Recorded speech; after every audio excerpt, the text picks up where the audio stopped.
Good morning, Bethel. My name is Desiree Davidson, and I have been coming to Bethel for the last 10 years on and off.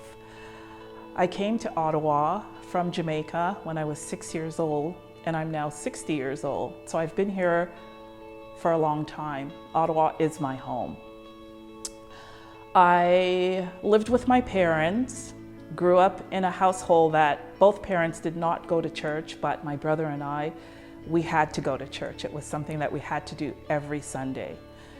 There was also a lot of dysfunction in my home growing up, and I think I blamed God for that, for why did all of these things happen. I'm a regular churchgoer. I go to Sunday school. Why are things happening that shouldn't be happening? And I actually felt that God left me. I was going to Him each Sunday, but He wasn't there for me. He had somehow forsaken me. But time went on, and I moved to Canada, the Canada area, and I lived at home still with my family, and things were no better. And so I was pretty destitute and in a low place in my life.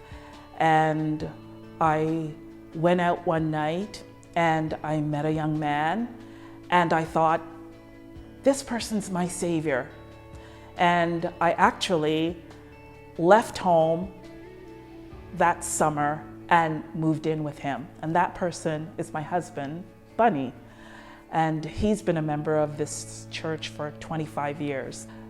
The one thing though was that Bunny, he believed in God, and although he wasn't going to church, he believed in God.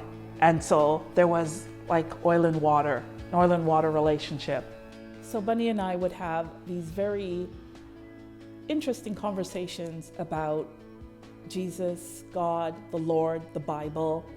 And I think I just got used to these conversations. But however, I still felt that it wasn't for me. But we had something very traumatic happen, and it kind of brought the light to my eyes. The one person that I did not have a relationship with, because I couldn't, was my dad.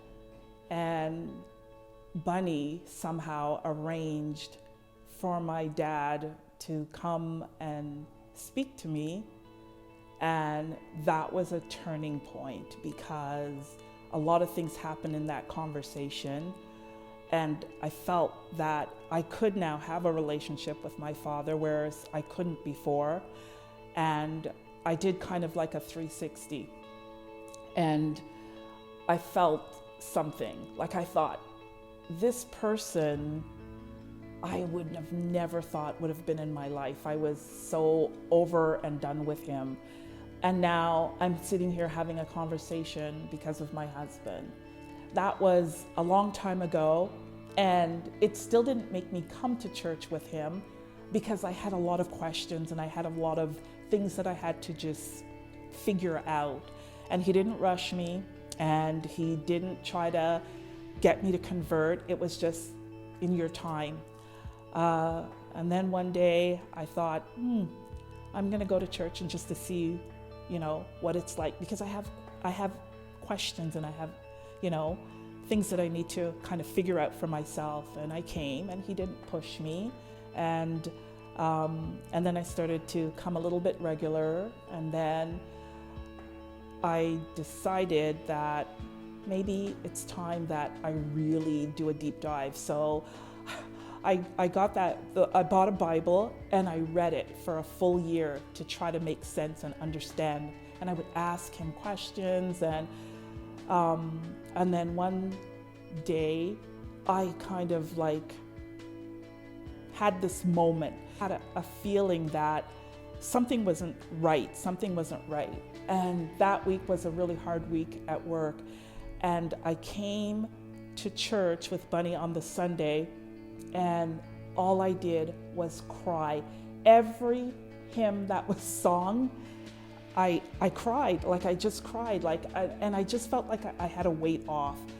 I raised my hand, and I went down to the front, and I actually prayed because there was a group of people down there, and I actually prayed. So what I would like to leave with you, the church, as a church family, is that it's never too late. You could think anything. You could think that he's forsaken you. You could think that he's left you. You could think that you don't need him, but it's never too late. I wasn't looking for God, but he found me. So thank you.